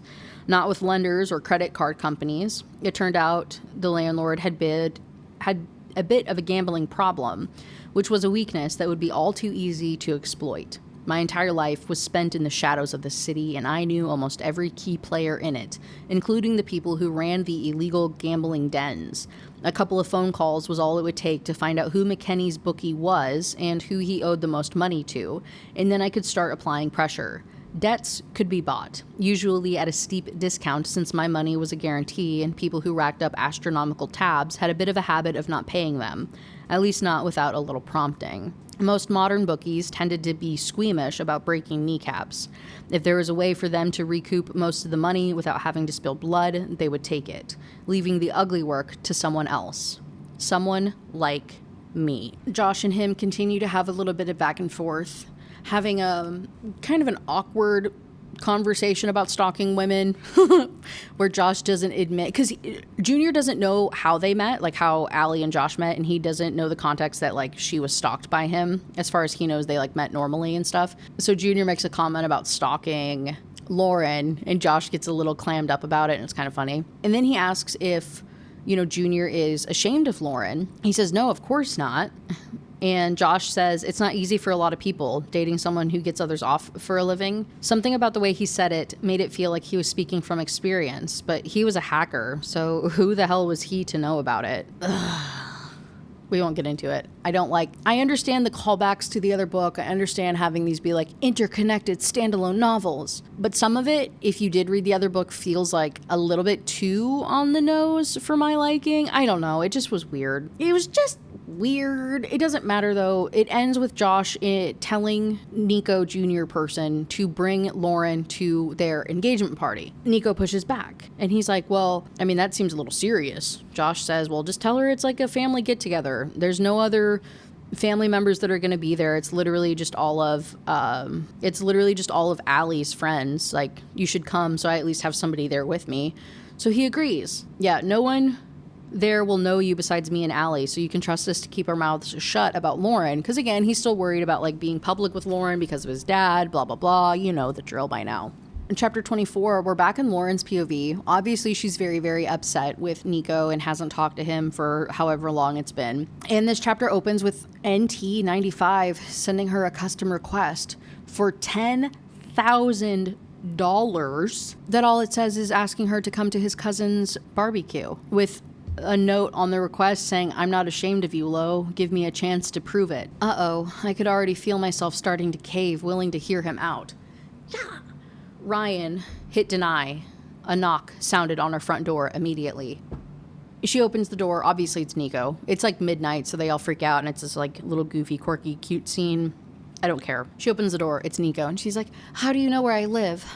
How do you..." I've kept tabs on you over the years. And the tracker, how long has it been in my purse? Only since our first run-in. And so he asks her to like go to the stairway a little bit out of earshot of their roommates so they can talk a little bit more candidly about everything. She's asking him a bunch of questions, and she's really happy that he's being honest with all of his answers. Like, he's not making any excuses or lying to her about things. And so she goes on to ask about what he meant about the whole spending the last decade taking care of her. And she's like, my parking tickets? He nodded.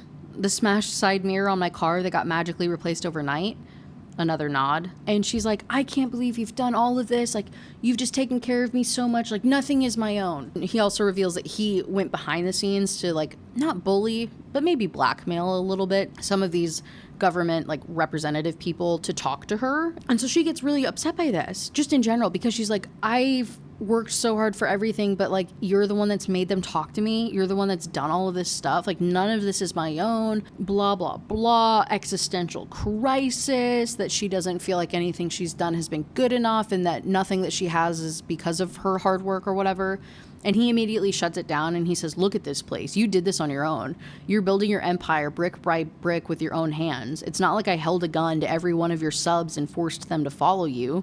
They chose to do it because you're damn good at your job. You make people feel seen and accepted, no matter who they are or what the hell they're stuck in, or what kind of hell they're stuck in. My heart softened. Was he talking about himself? So what if I try to make your life easier where I could? So what if I pushed a couple of politicians into doing the right thing? You shouldn't feel bad for those snakes, not after the way they lied to your face in the public about supporting your cause. She like crawls into his lap and cradles him because obviously he's really going through it emotionally, and she just wants to support him. He says, come to my cousin's barbecue. I'll pay whatever you want. I don't want your money. Then what'll it take? He pulled back enough to look me in the eyes.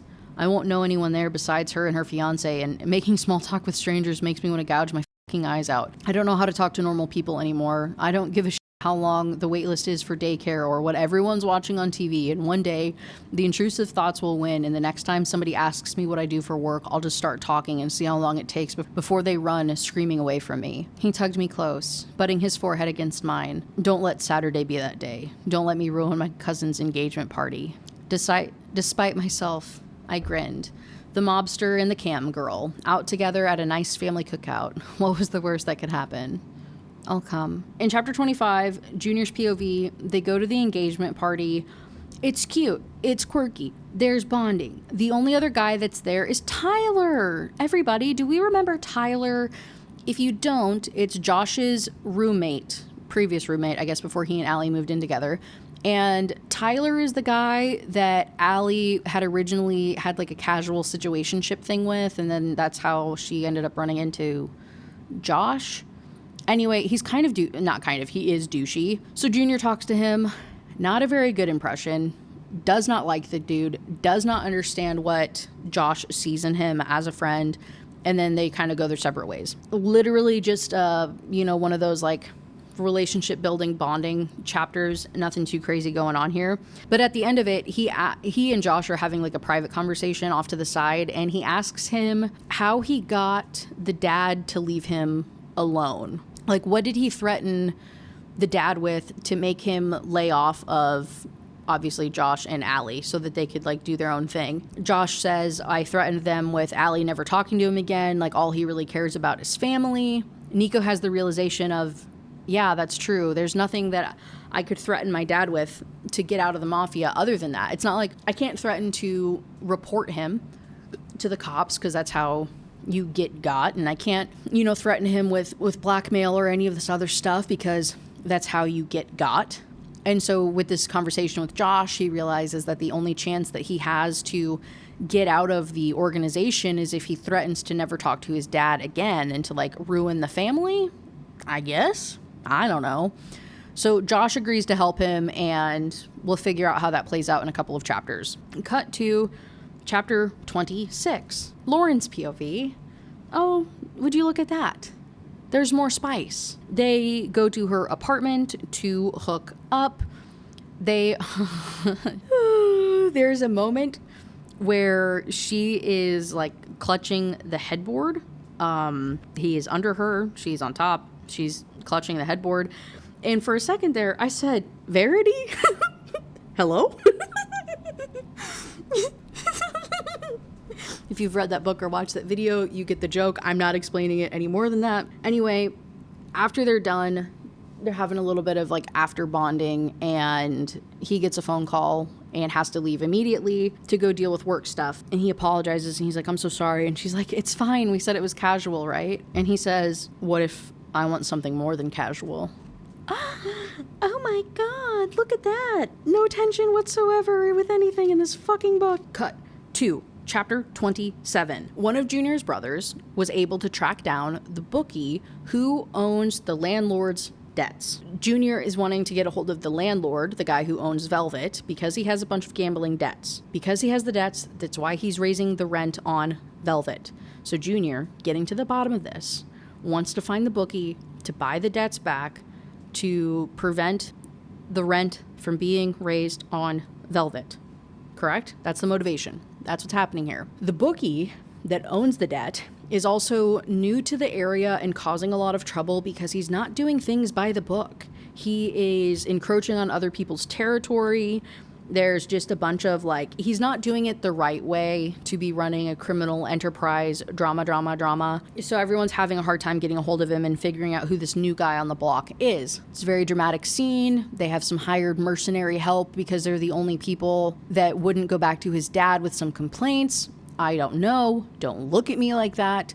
Long story short, they have a stakeout. They go to this like abandoned looking area in town where they're having the secret gambling thing, and he sees Tyler, Josh's friend, the douchebag guy.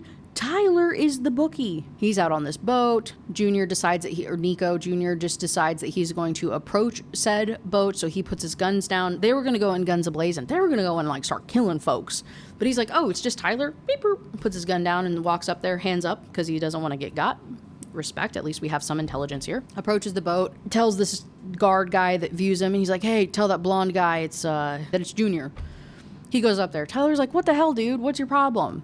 And he explains to Tyler what he's wanting, that he wants the debts of this landlord guy. And Tyler's like, why didn't you tell me this at the party? Like, why are you here interrupting this, like, my illegal gambling den stuff? And he's like, well, I didn't know who you were. Blah, blah, blah, blah, blah, blah, blah, blah. Illegal stuff, back and forth together. They're going to work together. They decide from that point forward, as part of Nico wanting to get out of the mafia and do things the right way, Junior's going to leave his dad, the whole mafia thing with his dad, but he's still going to continue to do something illegal with this guy. So is it really any better? I don't know. I don't care. I'm so over this book. They're going to work together, though. He has the debts of the landlord, so in a couple more chapters, he's going to go and confront the guy and get that figured out, and we'll talk about it then. Yay! Literally no tension in this book. No drama, no build-up, no nothing. It felt like such a, like, you know when you're listening to, like, a dubstep song, and you're waiting for the beat to drop? That's how I felt this whole chapter, where I was like, whoa, there's, like, actual criminal activity, there's something going, there's going to be some tension here. Nothing, dude. Oh my God. Nothing? You're giving me nothing right now. Chapter 28. Oh, look, another recap of events to her roommates. And she decides that she's going to go to her sister's house. Yeah, she has a sister. I haven't talked about it because her sister literally gets brought up twice. She decides that she's going to go to her sister's house to find out more information about her father. Yeah, you remember that? Her father's missing. Her father's been missing for the entire book, and she always just assumed that it was because her dad's kind of a piece of crap, and everybody assumed that he just had like a second family somewhere, and so maybe he was just off doing that, and he hasn't really been involved in their lives.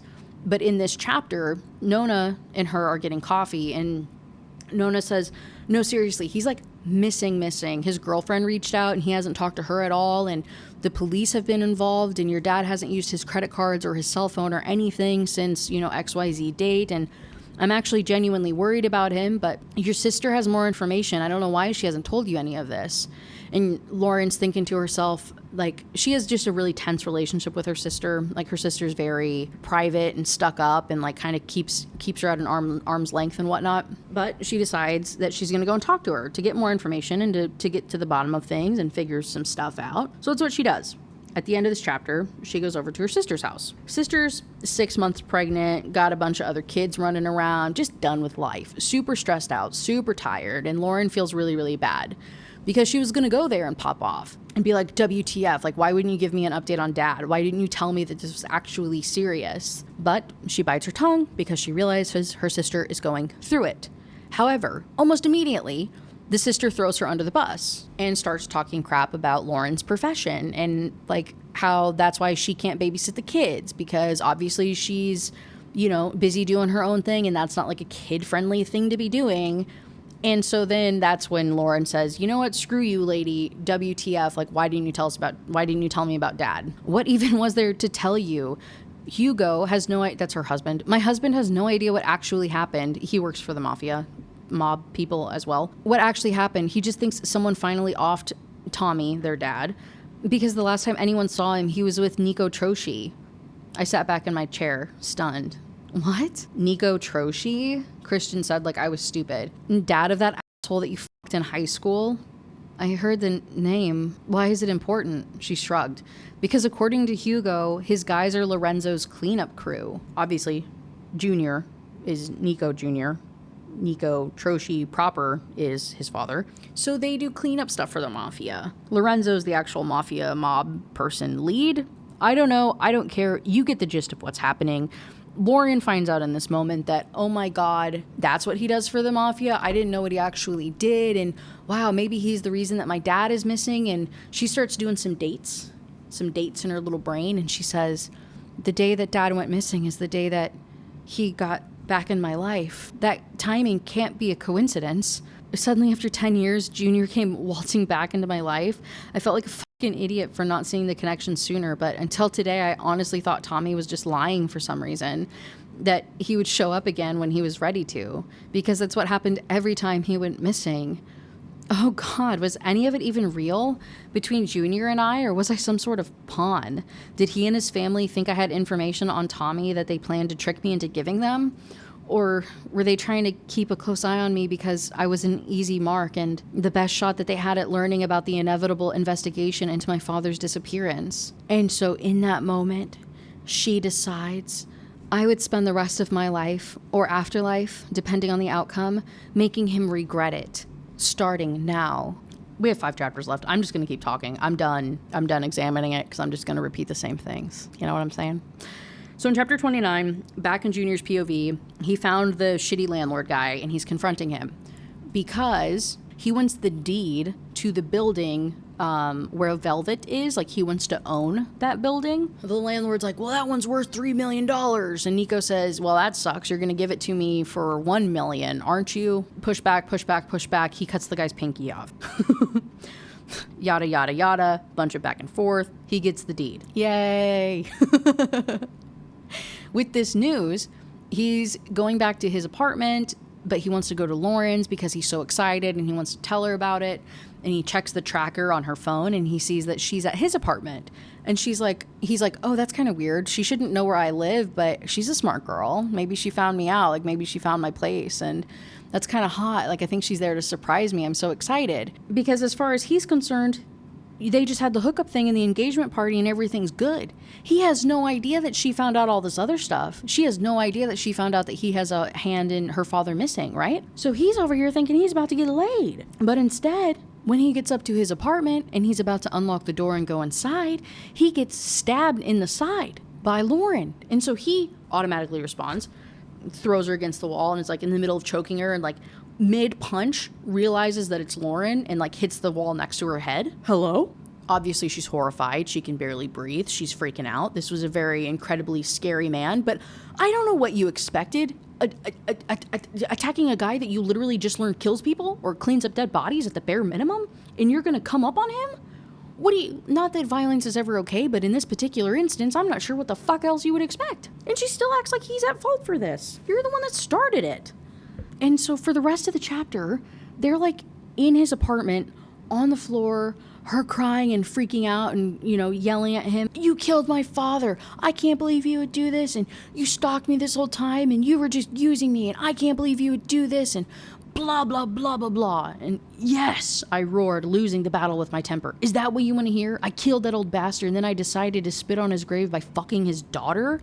I said, Jesus Christ. She starts crying and immediately he realizes that he messed up and he let his anger get the best of him and he had this outburst. And so he tries to walk the words backwards because he's like, I didn't kill him. I did not kill your father. I wasn't just banging you because of that. I have actual feelings for you. I'm sorry. I was angry and had an outburst. But that's not what happened. Please give me another chance. She laughed, an ugly, humorless sound. I've already given you more chances than you deserve. I'm not letting the man who killed my father feed me any more lies. With a tug, she had the door open, and then she walked out of my life.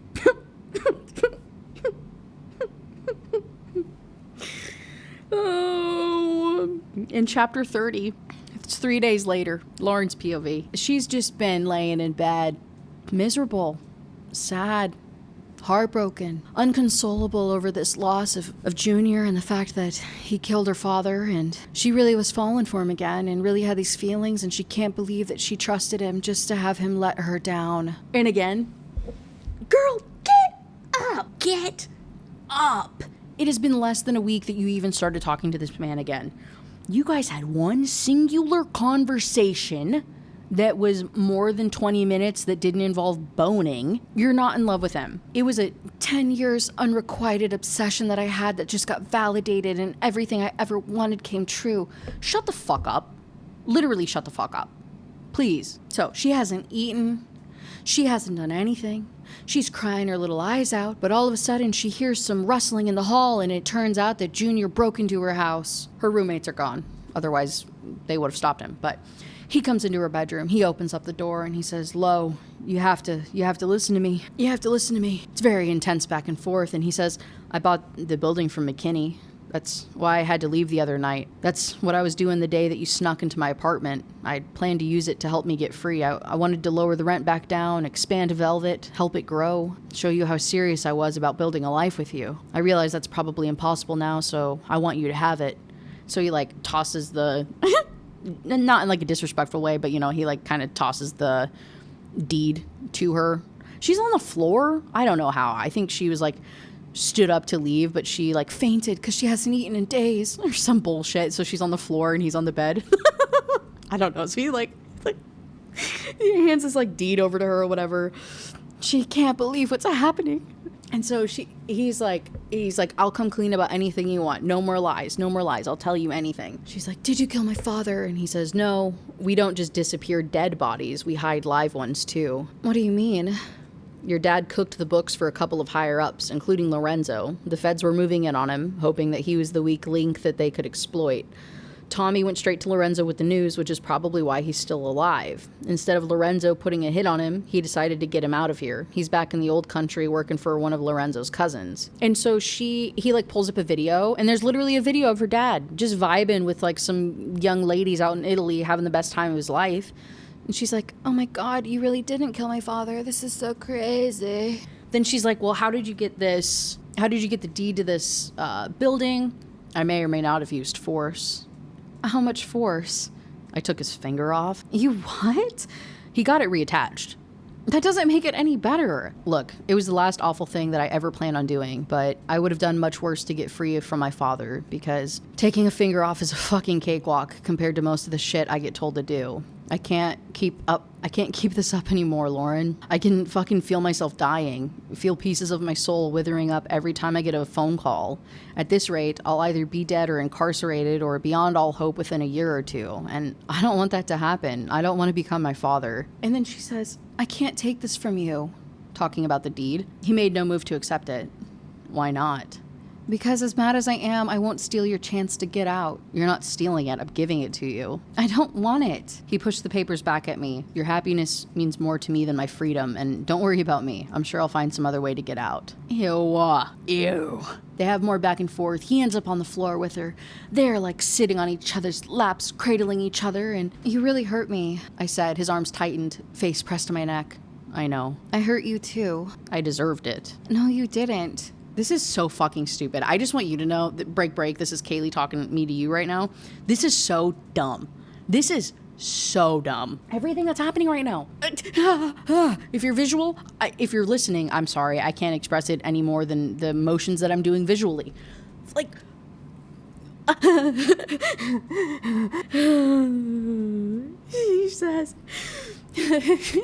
she says, no, you didn't deserve it. I should have known better than to take my sister's word as gospel. I should have at least heard you out before accusing you of killing my father.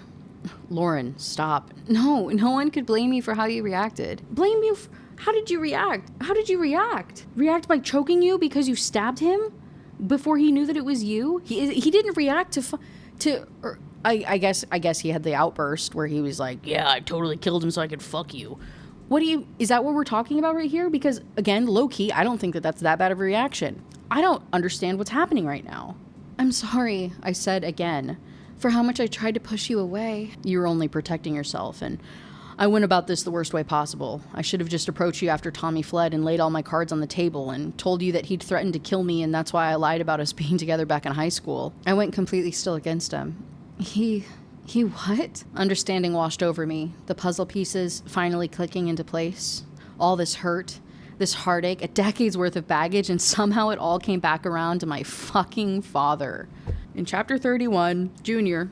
Shit, I'd done it again. I put my whole ass foot in my mouth.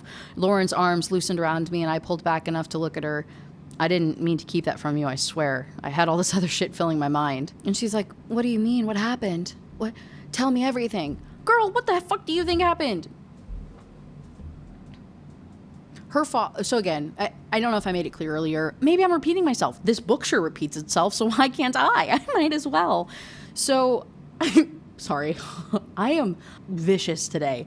So, context, in case I did not lay it out clearly, just so that we're all on the same page here. They were dating for 2 weeks. Can't make that clear enough to you. For 2 weeks. All of this information got out because the friend shared her diary everywhere. So the parents all realized that they were dating. Not very happy about it. I don't know why. I don't know if there's beef between the families. I don't remember. I don't care. Didn't want each other to be dating each other though. So her father beat the ever-loving shit out of Junior. And then Junior's father threatened for them to be together. My dad threatened you. What did he say? It wasn't said so much as it was implied that it was good that things ended the way they did before you really got hurt. Because he would be the one to hurt me? That's the way I took it.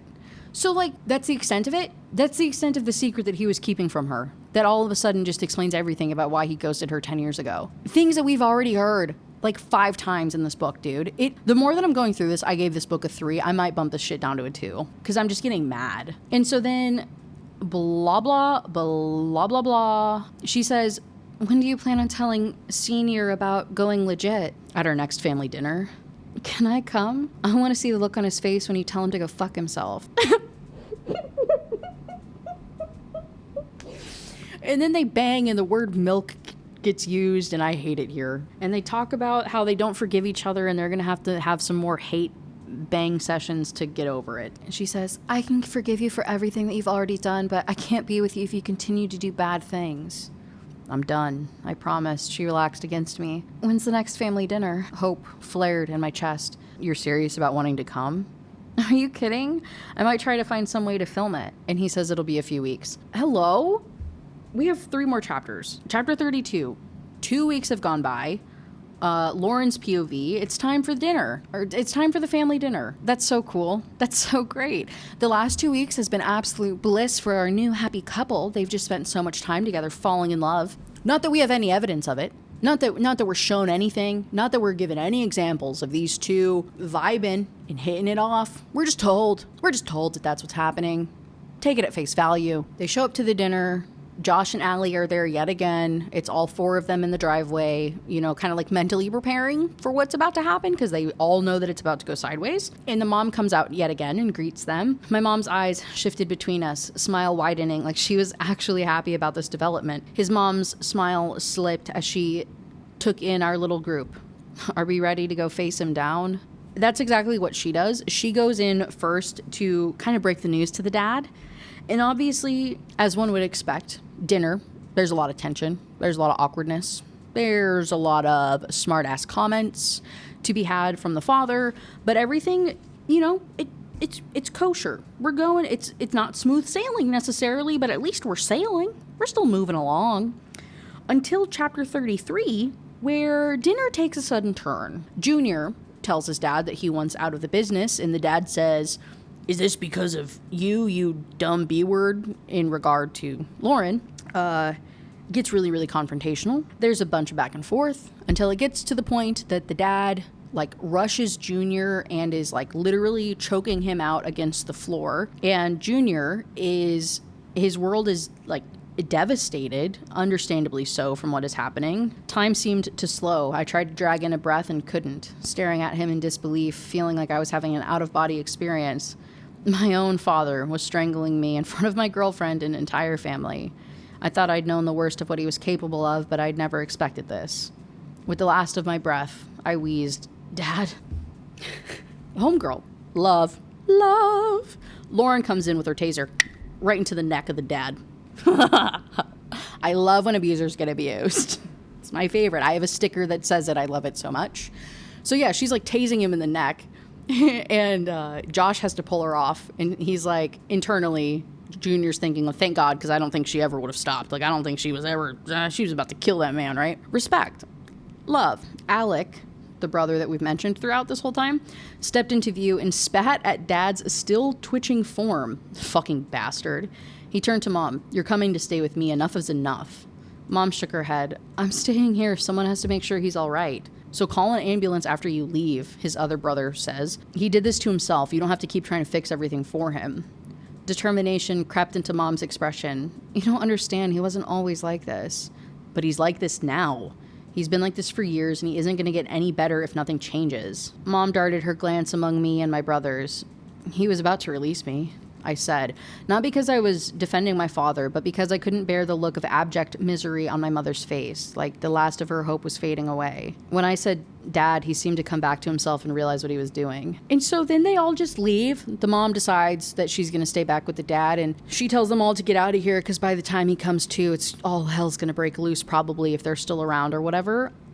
Okay, so we walked outside and found Josh and Allie near the far bushes. Josh bent over at the waist, Allie rubbing his back. And because the smell, when she tasered his skin, it was the smell of burning skin, and that like triggered Josh and his poor whole cannibalism dad thing. It's like really gross. He's like vegan if you haven't read the other book. It's a long story. It's not very good. It's actually really, really gross. And so Josh is very, very sensitive to the smell of burning skin. Cool.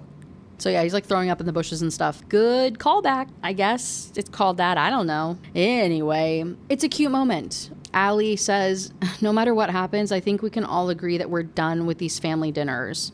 "Oh, fuck yeah," I said.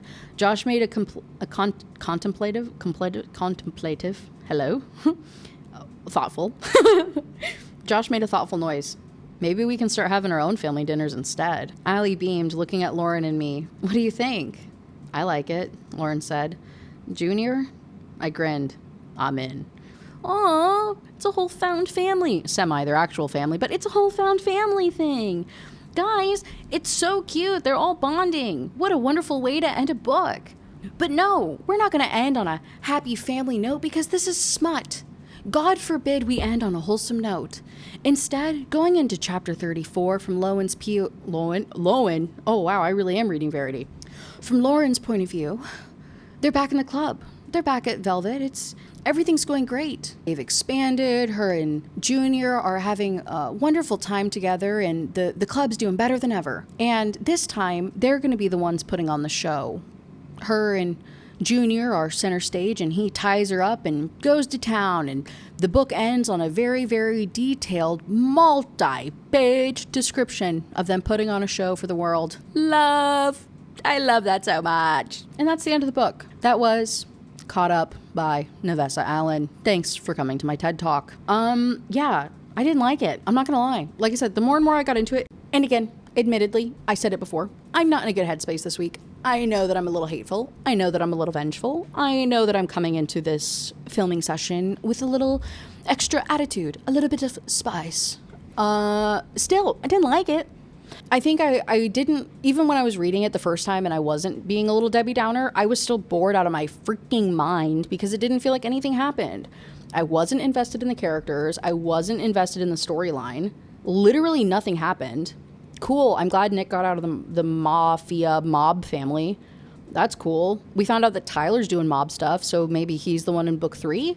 Maybe Alex in book 3. Maybe Alec and Tyler get together in book 3. Maybe those two get together. That'd be hot. But nothing else happened. Like, there was nothing. There was no plot. Like I said, the tension there felt so contrived. It felt like high schoolers still dealing with high school problems. It didn't feel like adults. There was no evidence of them having a relationship together. It was this just commiserating about, past happenings, but not anything that happened currently that would be indicative of change or being great. It's just that he's open-minded to the same stuff that she is at the club, and then all of a sudden that means that they're meant to be, and it's all gonna work out just fine, which is cool, I guess. My thing is, like, if you want to read spice, love that for you. But if you're gonna write a 340, if you're gonna write a whole novel, I would just want there to be some plot. I would just want there to be some character development, some relationship development, some tension, some brooding, some something. I had one singular paragraph of groveling, which I loved, but that's all I got. That's all I got out of this. That was the only part of this that I liked. Some of the banter, like I said, with the roommates and stuff was funny. It was goofy. I didn't highlight any of it because some of it, like, I feel like you have to read, like, the back and forth between them. You just have to be kind of like in the moment reading it to be like, oh, haha, that was funny. You know what I'm saying? I don't know. That's my review. Like I said, I think I'm actually going to give this 2 stars. I think I'm taking that third one away because it was just dumb. The writing was okay. The characters themselves were okay. The side characters were interesting. Like I said, it's not that anything was, like, wrong with the book. It's just that there was nothing to it, in my opinion. But it wasn't egregious. And so it wasn't horrific. I would much rather people read this than, like, the really, really unhealthy, horrible relationship romance books that are out there these days. If you're wanting, like, a quote unquote stalker, this wasn't even stalker. I would not consider this a stalker romance. And again, why was the cover a motorcycle helmet? I'm still upset about that. I wanted a little motorcycle baddie. I'm not asking for much here. Just give me what you're giving me. I would have loved to see some, again, I know I keep repeating myself. I would have loved to see some evidence of the relationship between her and the sub. There was a book that I read during Christmas time, if I can remember the name of it. He Sees You When You're Sleeping by Alta Hensley. Similar vibe, right? Okay, so that book is about a woman who is a, like, cam girl. She has a stalker. The stalker's doing cam girl stuff, flirts with her on there. They also go to a club. That book, honestly, is the same storyline as this one, but so much better. Like, genuinely so much better. If you wanted the vibe of this book and did not get it from this, I highly, highly, highly, highly, highly recommend that you go and read that one instead. He Sees You When You're Sleeping by Alta Hensley. Almost identical plot-wise to this one, but executed so much better. So at least I can leave you on a good note. I can leave you with a recommendation. Next week, we're due for a monster romance. I'll figure something out. I don't know what I'm gonna do yet. We shall see. Thanks for watching, as always. I appreciate you so much, and I will see you in the next one. Bye!